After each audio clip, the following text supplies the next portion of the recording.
Welcome to the Gay Buddhist Forum, where teachers from all schools of Buddhism offer their perspectives on the Dharma and its application in modern times, especially for LGBTQI audiences. These talks are offered freely to the world and made possible by appreciative listeners. If you would like to support our efforts to share the Dharma with underserved audiences, please visit gaybuddhist.org. There you can donate, find a list of upcoming speakers, or enjoy many hundreds of these recorded talks dating back to 1996.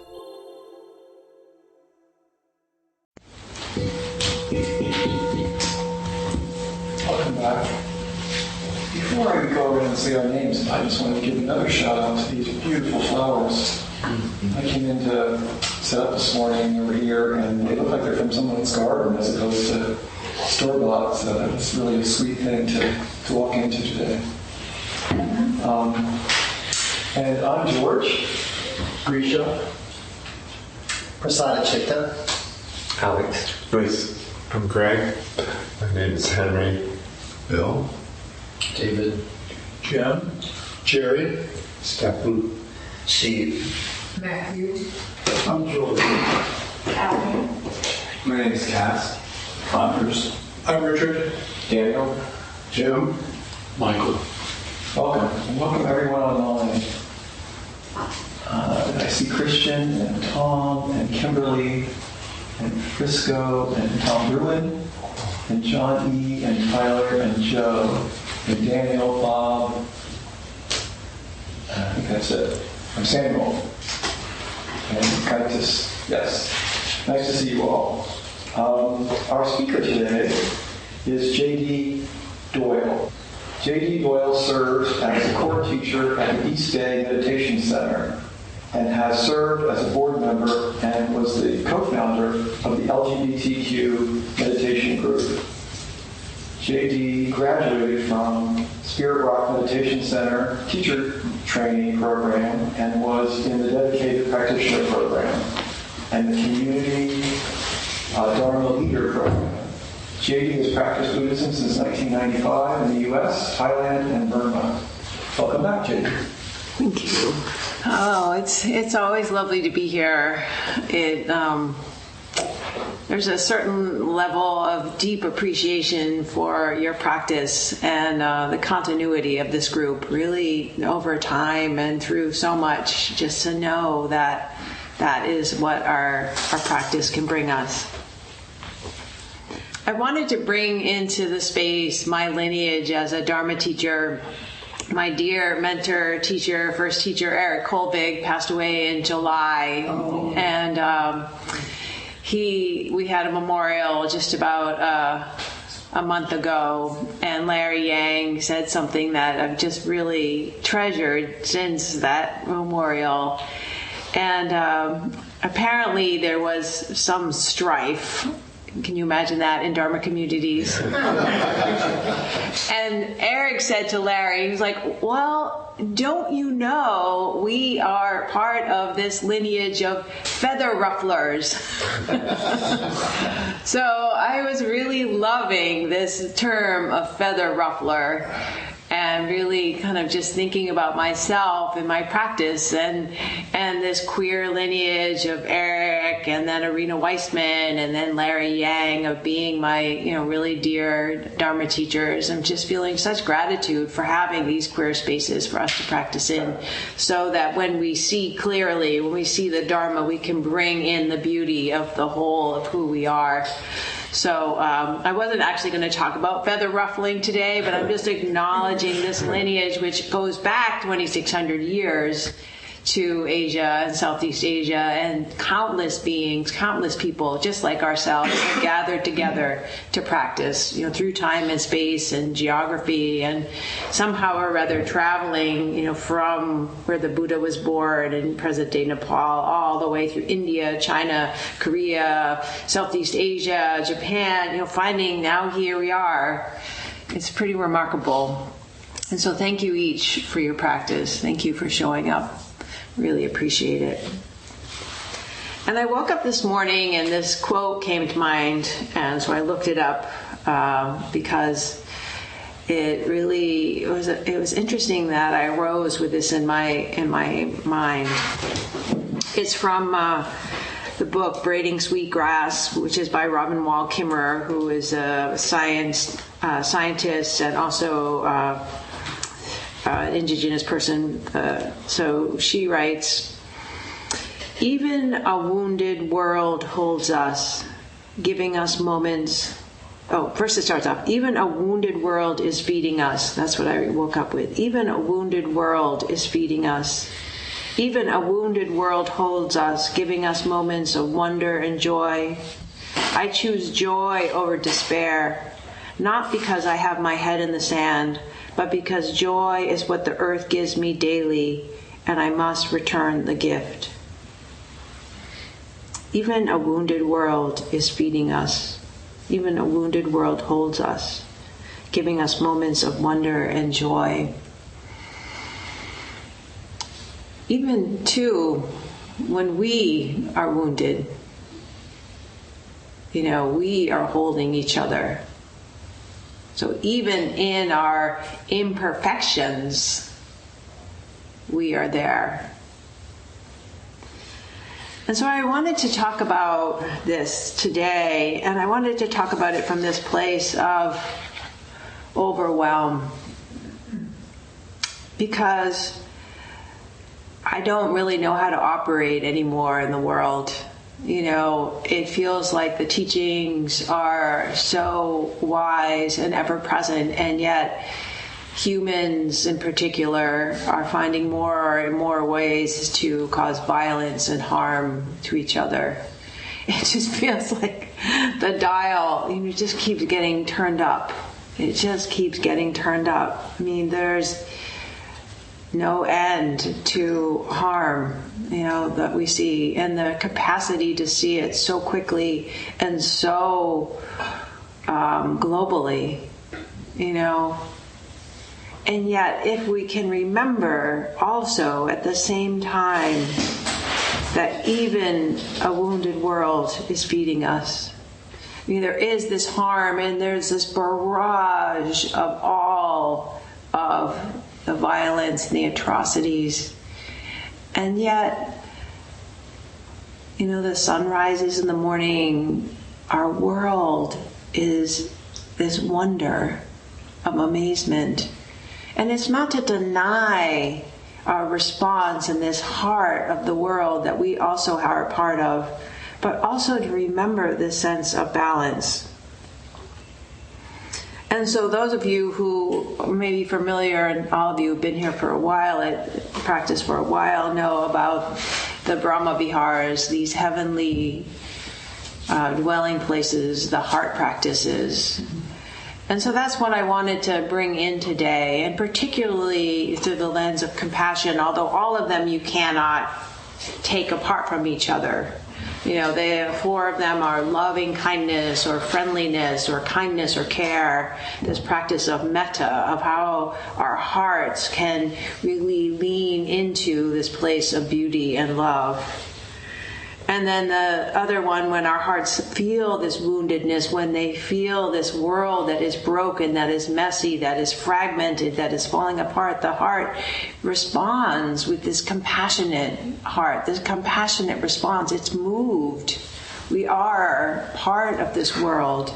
And then the joy that when, even in the messiness, the sun comes through and the color lights up in the flowers or the trees or someone's smile. And in that moment, there is joy.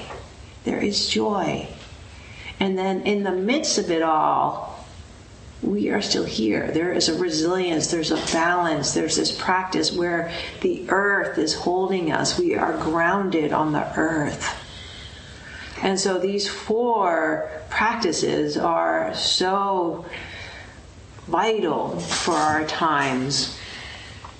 And in these four practices, the Buddha pointed out, and that's really interesting to me, they pointed out a couple. And so one of the teachings in the Buddha's instructions, and it was actually given to the monastics when they were setting out to teach. And the Buddha says in the Mahāvagga Vinaya, the Pitaka, says, "Go forth, for the good of the many, for the happiness of the many, out of compassion for the world, for the benefit, for the good, for the happiness of all. Teach the Dhamma that is beautiful in its beginning, beautiful in its middle, and beautiful in its ending. So this seems rather simple, but for most of us in our training in our consumeristic, capitalistic culture, go forth. The next line is not for the good of the many, right? Go forth to accumulate as much as you can, as fast as you can, with efficiency and all of those good things that we learned. But go forth for the good of the many. So really holding this in our hearts, like when we act, we think about indigenous wisdoms and there's the thought, for 7 generations, like go forth for the good of the many. So as we act, can we act with this knowledge in our heads that what we are doing now is reverberating not only in this moment, but forward and backward in time. Go forth for the good of the many, for the happiness of the many. So, here happiness is not just the next iPhone or the next, electric vehicle, but the happiness is this true happiness that we are developing that is untethered, ungrasping, it's not grasping on outcomes. It's this happiness that we can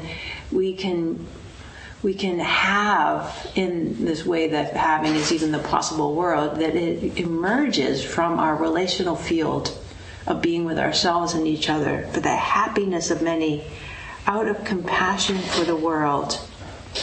And so I think this line, out of compassion for the world, because even at the time of the Buddha, the forces of greed, the forces of hatred, the forces of ignorance were alive and well. This is what the Buddha speaks to, how all of us and the machinations of the world are driven by these forces of greed, hatred, and delusion. And so we are not unlike the humans, the uninstructed worldlings, which is the term that Bhikkhu Bodhi uses, which I really love.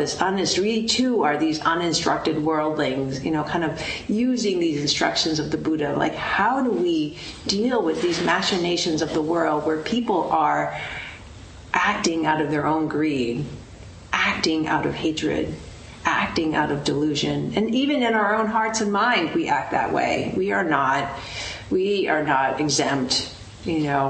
I can just see it, like for the longest time, having grown up in a household with 3 siblings and their plate of cookies, like I have incredible training, like get the biggest cookie as fast as you can. And that may seem very trivial, but that's basically the training, get the biggest as fast as you can in so many other ways. And yet, working as a school teacher for 23 years, we know that in schools who are like sharing and, that kid who's gotten all of the latest colored crayons and pencils and markers and they're sitting there and then there's all the other kids looking at them, like, are you going to share? Are you going to share? So these forces are at work in the world and they're at work in ourselves. And so what the response is, compassion. Not like blame, shame. Of course we'll do that, right? Of course we'll do that. We'll blame my mom, my parents, society, shame, we will do that. And then the response is just this heart of compassion that they're suffering. When they're suffering, the quivering of the heart. And so this is what the Dhamma is beautiful about. This is what the Dhamma is beautiful about. This is the heart that's able to respond to the world, to respond to the suffering of the world. And it's not easy because the heart will shut down again and again and again, and then we can have compassion. So the instructions are, for the good of the many, for the happiness of many, out of compassion for the world. And so when we can really remember that we are in relationship to the world, it's so helpful. And sometimes the relationship is only to the breath. Sometimes the relationship is just this breath. I mean, how many of you, not only just when you're in your meditation, like just this breath, like I remember when I learned that instruction, I was like, oh, I don't have to have 10 more minutes to my meditation. I only have to have this one and then this one. And if I can just keep practicing that, but if I can just have this breath, because sometimes in circumstances where I think, oh my gosh, I am going to lose it. I cannot handle it. I am going to lose it. I can't believe they said that. I can't believe this is happening. This breath. This breath. And the thing about the breath is it's the generosity of the earth. Each breath is a gift. I'm not making my body, my body is just breathing. The earth is generous. The earth, this breath is some sort of mysterious reciprocity between humans and trees and plants. And, the inhale is this gift of vitality to this body that I actually don't have any control over, because if we did have control over, we might know when we're going to die and all those kind of things, which we don't know. We just know at some point. And then the other hand is that we are also giving a gift with each exhale. It's a return. It's this mutuality. It's this web of life that we are connected in each moment. And so this capacity of the mind to know and be with also includes this capacity of the mind to reflect and to sort of look, be able to turn the mind with the pain and the suffering to this wholehearted place where we can also have compassion. And so I wanted to share this simile that is in the early discourses about the term compassion, because Biko Analio, who's a translator in the Theravadan tradition, a German monk, and he says there's not a succinct definition for the term compassion in the early discourses. And so the simile that is given is this one. It is just like a person who, the translation of this is a simile for compassion. It's just like a person who is on an extended journey along a long road. Becoming sick halfway, they are exhausted and suffering extremely. They are alone and without a companion. The village is far away, and they have not yet reached the village ahead. So that's the suffering that's happening. And then suppose a person comes along and standing to one side sees that this traveler on an extended journey along a long road has become sick halfway, is exhausted, alone, the village is far away. And then the second person thinks, if I were to get an attendant, emerge from being in the wilderness far away and reach a village or town, and were to be given excellent medicine and be fed with nourishing and delicious food, be well cared for, then in this way this person's sickness would certainly subside. So that second person has extremely compassionate, sympathetic, and kind thoughts in the mind towards the sick person. So this is the essential component of compassion, is these two pieces of both seeing the suffering and then wishing to relieve it. So compassion involves seeing the suffering and not just being like, oh, suffering, that way that we can wallow in the suffering, but also that wish to relieve it. And it's important that there's this wish to relieve it and not like the immediate fixing. So there's a difference there, and I think it was worthy of kind of figuring out. It's not an issue. It's not like I gotta fix it, but just like this wanting, this desire, this really compassionate and kind desire. So actually just seeing the suffering and knowing that they're suffering, that's not compassion. That's not compassion. The compassion is often said the compassion is a quivering heart and then the response. And I don't know if we have one of the Kuan Yin in here. Well, there's a Kuan Yin over there, but often there's a Kuan Yin pose where she sits with her knee up. And that's because of this idea of responding. And even I think that one over there probably has one. They have that little vase with the water to pour to ease the suffering of the world. So the suffering is this freeing from the affliction, that unhooking from those places that are causing the suffering. So caring for this person extends beyond just this like, oh, that's tough. That's really tough, which could be a response, right? It could be the response is just to be seen, but there is that way that it's more than just being with. And Sharon Salzberg calls this the art of fierce compassion. And she says, we can learn the art of fierce compassion, redefining strength, deconstructing isolation, and renewing a sense of community, practicing letting go of rigid us versus them thinking while cultivating power and clarity in response to difficult situations.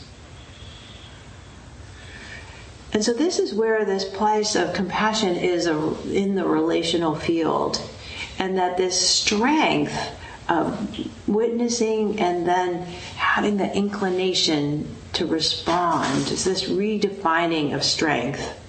And in this place, we can let go of the isolation, because oftentimes what will happen is the fear or the guarding or worry, which are all really reasonable emotions to arise. But that can really create a sense of isolation. And so when we can actually feel with and be with others in the suffering, this lets go of this rigid us versus them.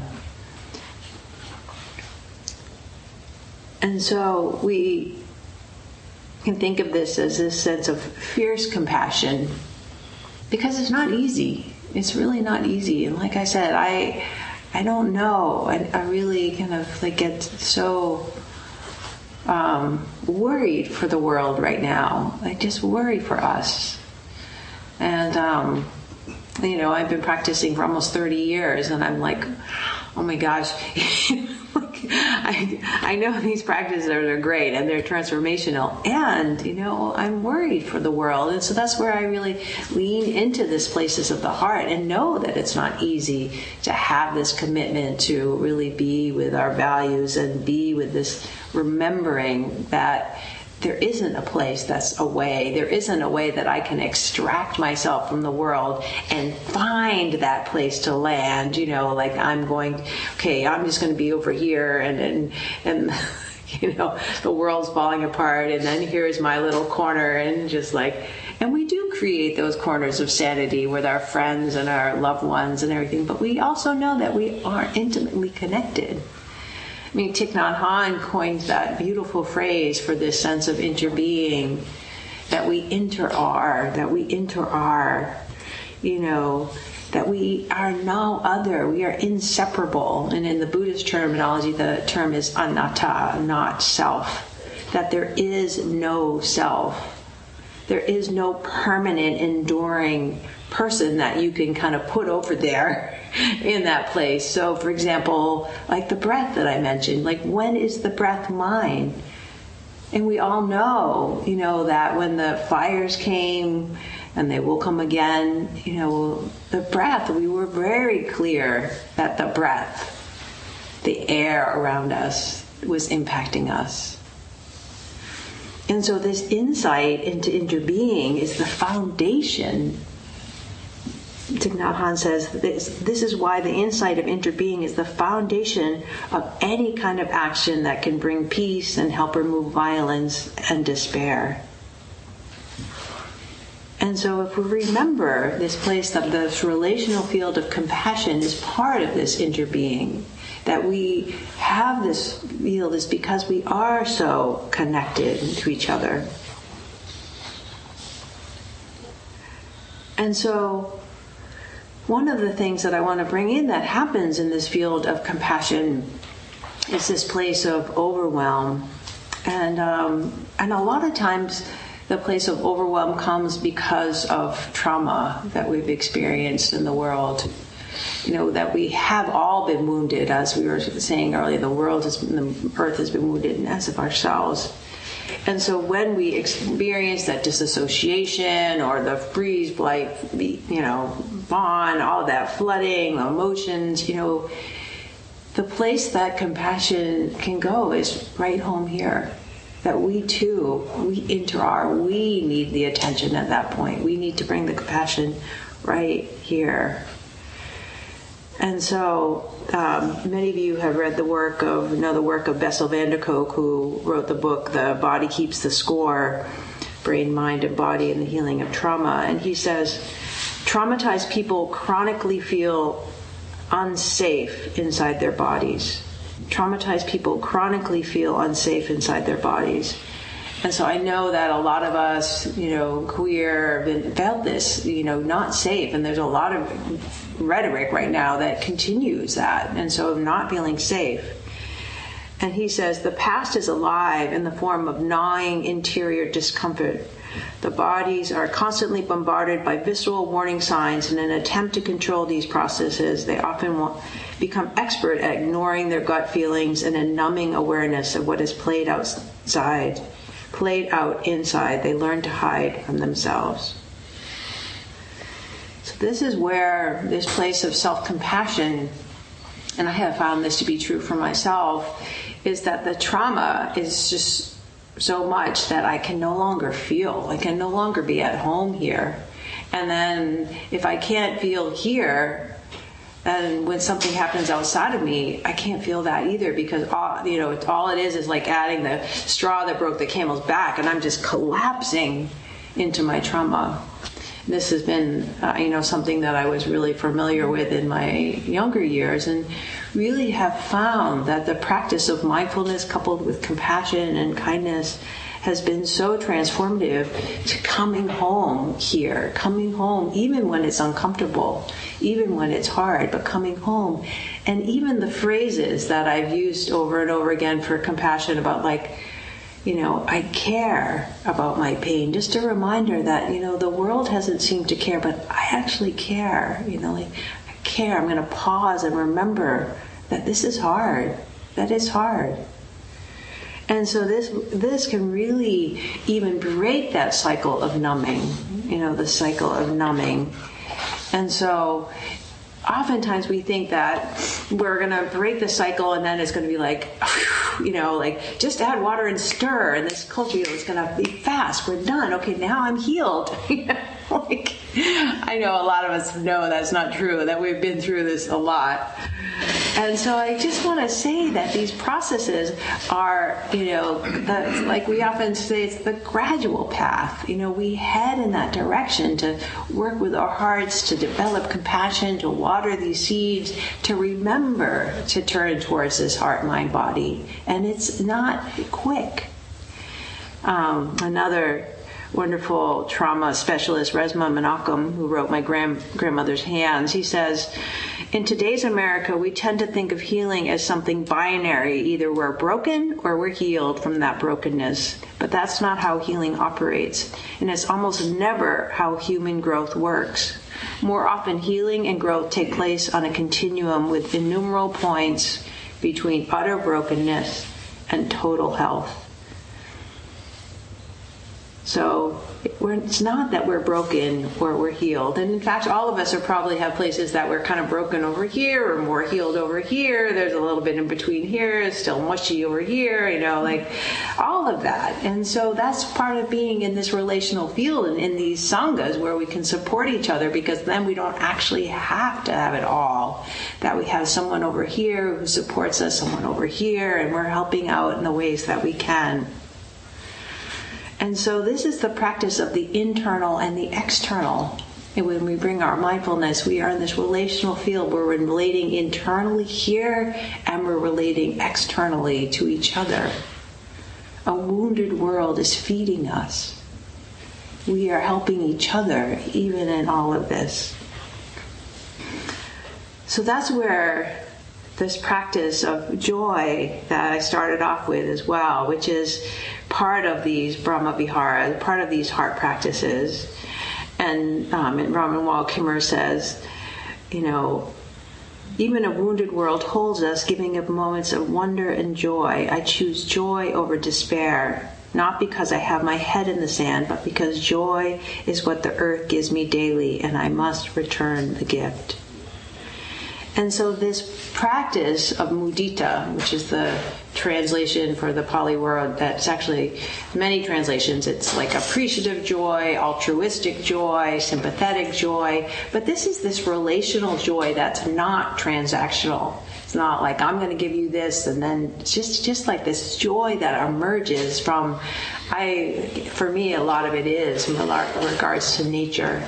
But it's a very intentional practice. It's a very intentional practice where this wounded world is feeding us. Like, we can look at these beautiful flowers that George was pointing out just to remember, like, wow, someone was caring for these flowers. They brought them here. Then we're all enjoying them. And just in that moment, to remember the possibility of joy pulls us out of this wounded world and into the possibility of something bigger than ourselves.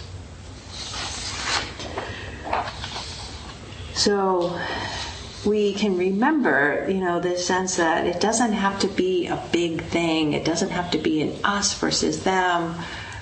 Every time I come here, I end up having something about me non-binary. So there we have it again, not broken. We're not, we are here in the messiness of it all.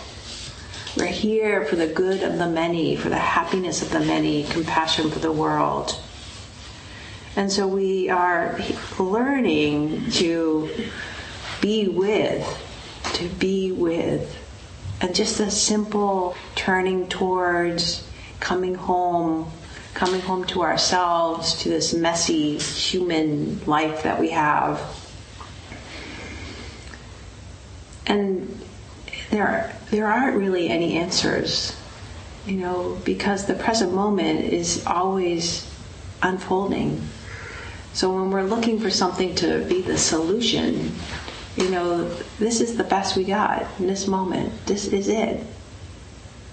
And so we each have a choice in each moment to how to bring ourselves there. And so we can bring as much compassion and conviction to, okay, I'm really trying to uproot this greed. Oh, there it is, compassion, uprooting the hatred that will arise, kind of seeing clearly, trying to see through the delusion, and with this heart of love. Because that's what the practice is, bringing it all together in each moment, as best as we can, making mistakes and coming back together in these beautiful communities like this one here. So thank you. We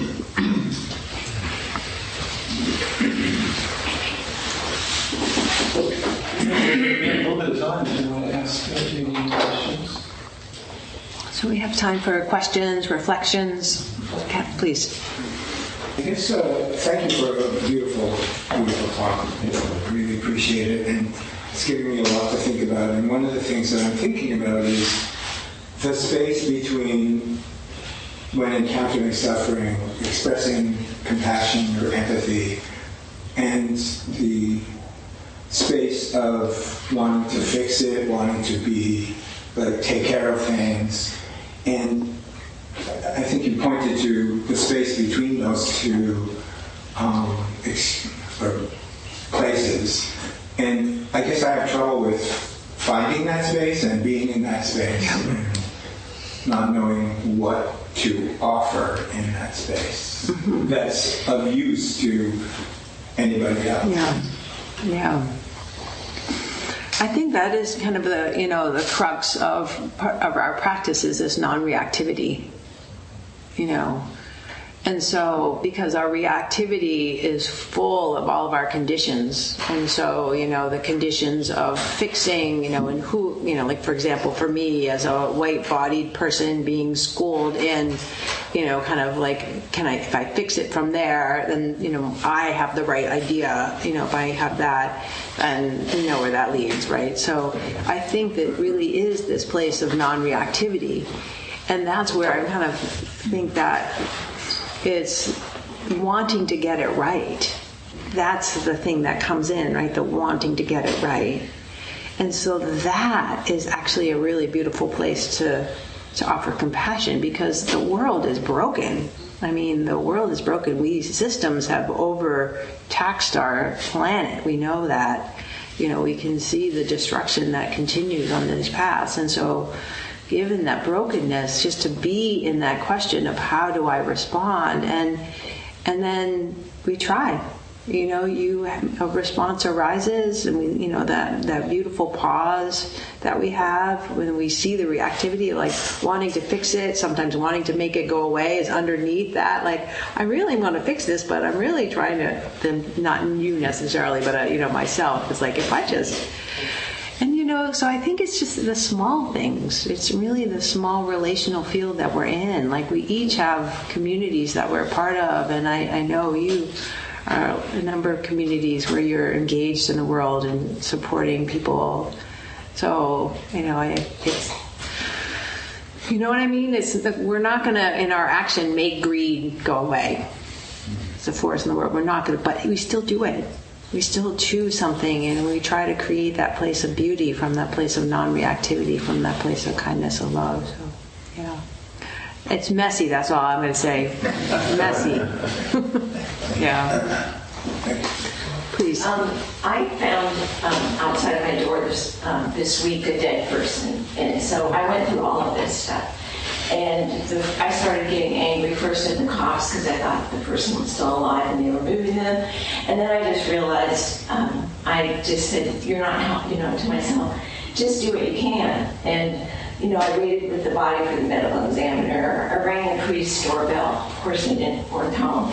And, I just did what you can do. So your talk is really great because it hooks into it. Yeah. Yeah. I mean, those are the big old age, sickness, and death. That's the Buddhist says they're, and people have, they're big, the heavenly messengers. And when someone dies, it's huge. I mean, that's a loss. Well, if they're discarded, especially. Yeah. Right, that lack of valuation. And I live next to a Catholic church, and on the other side is a high school where the kids pay $60,000. And then my landlord, I can't put out flowers because they'll throw them away because they don't want anyone to know that there's these people. Yeah. It's so I appreciated your talk because it touched on all that. But I was like, and I have some awareness now for coming here. I was like, no one's going to react how you want them to react. Just do what you can do. Right. So. Right. I mean, there's so many layers that just the heart breaks in there, that somebody, is alone in death on the sidewalk. Nobody, the compassion for you coming in the morning, the compassion for the community, all of those layers, and our hearts will break. It's just and it's not about not feeling, because that's not what compassion is. It's really to be with this, like how this is part of this world that we have created. Thank you for sharing that and allowing us to hold it with you, because it's a lot to hold. Thank you.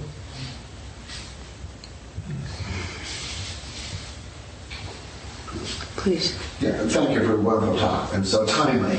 I have my favorite neighbor who lived 2 doors down, and I always call her my Chinese mother because she sort of ran the block, and she'd be out there with her hairnet and her broom and surveying new residents. Anyway, she's now in a care facility. And she just lays there. She's going to be 105. And her daughters are in their 70s and are exhausted. And with sort of a straight face, that she's going to kill us all. Just because she's in journey. I don't have a clue how, I take flowers every now and then, and I sit there, and she asks me the same questions if she's awake. And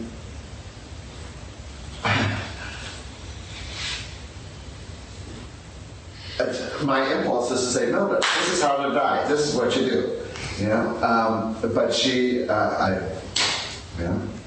she just said, let them know when the good Lord wants me, that'll be the day. But I don't comprehend the cost of affliction. I just am at a loss. And I love her, but out of love, I want her to move on. I know.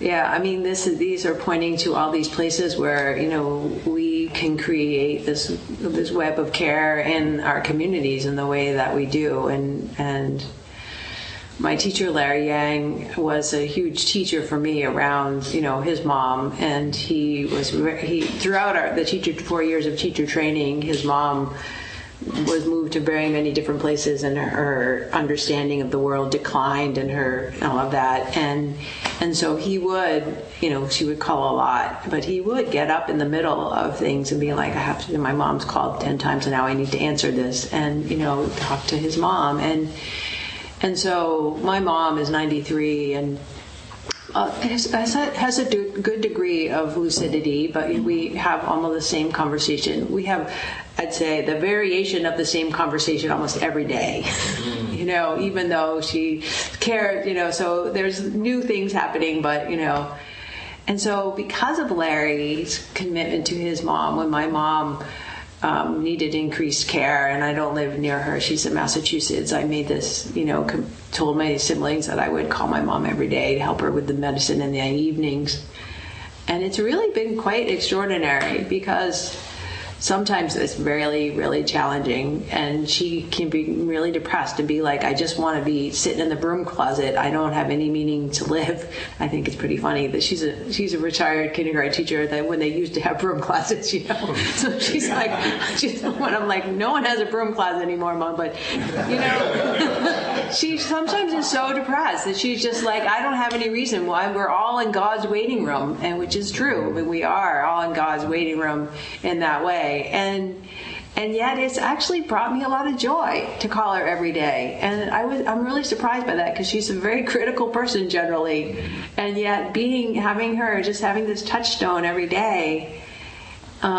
So it's like kind of breaking through what we think we should do or want to do, and just kind of trying, just like, I'm not going to do a big thing. I'm going to call her, 5 minutes every day. And it's not every day really, but it's 5 or 6 days a week. And it's been amazing, because I've actually enjoyed it, and that has not always been the case with my mom. And so these are the little things we do. This is the little things we do to support each other. So the flowers, and just even being there for your friend's daughters, that's it too.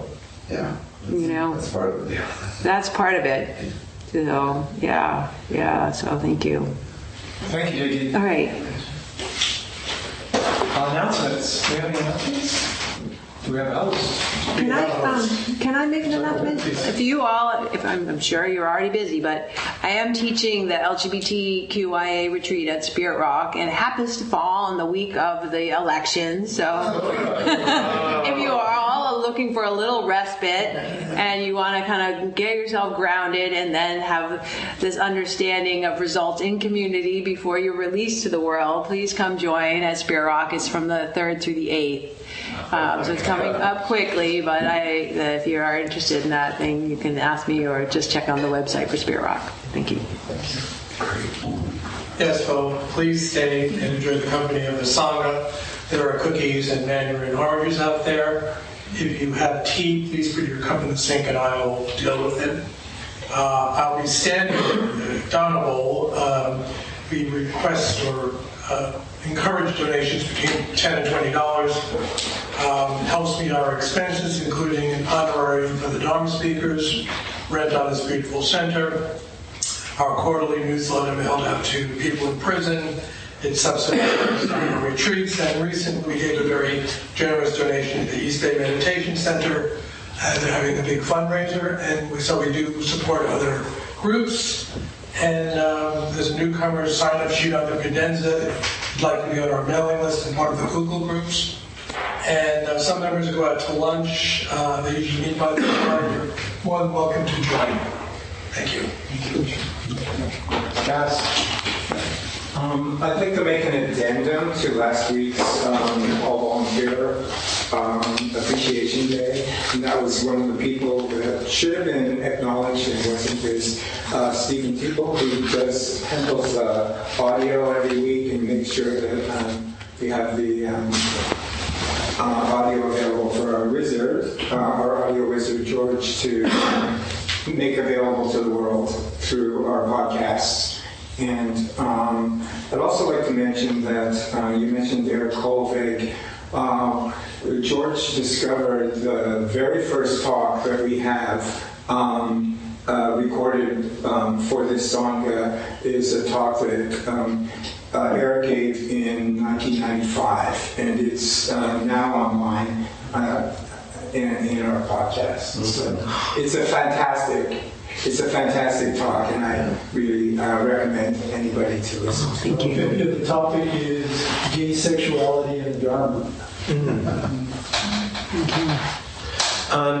This is more a question. I hope it's appropriate, but I had heard rumors that we might start Larkin Street once a month. Yeah, we're in negotiation with Larkin Street. It's very complicated, but we finally got an answer. They wanted everyone coming to go through a very intense background check, fingerprinted. Mm-hmm. So we said we would do a core of people doing that, and then volunteers would. So we're finally negotiating with someone who's actually negotiating. They were ignoring us and blah, blah, blah. So we're hoping it will happen. It's just recently received this possibility that we're finally negotiating with someone who actually Great. to be. We'll let you know. Great. Thank you. We really want to do it. So. What is it that you are going to do in Larkin Street? Once a month meal for Larkin Street Youth Center that we make. Youth at Risk, and they have a center down in the Tenderloin. We did really it. fun if you like to cook. Yeah. He's going to cook a dinner on Saturdays once a month. And Clint, who's not here today, was doing that for years. Thank you. Anyone else? Shall we gather in a circle for the dedication now? Happy birthday, Greece.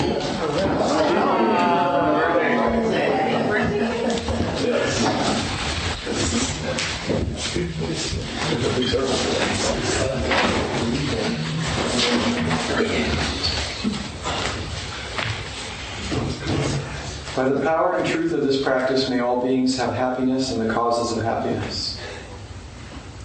May all be free from sorrow and the causes of sorrow. May all never be separated from the sacred happiness which is without sorrow. And may all live in equanimity without too much attachment or too much aversion, believing in the equality of all that lives. Thank you. Happy birthday, Rachel. Happy birthday. Thank you for listening to the Gay Buddhist Forum. If you would like to hear several new talks per month and be notified of upcoming speakers so you can participate live, please subscribe to this podcast, like us on Facebook, and join our mailing list by visiting gaybuddhist.org.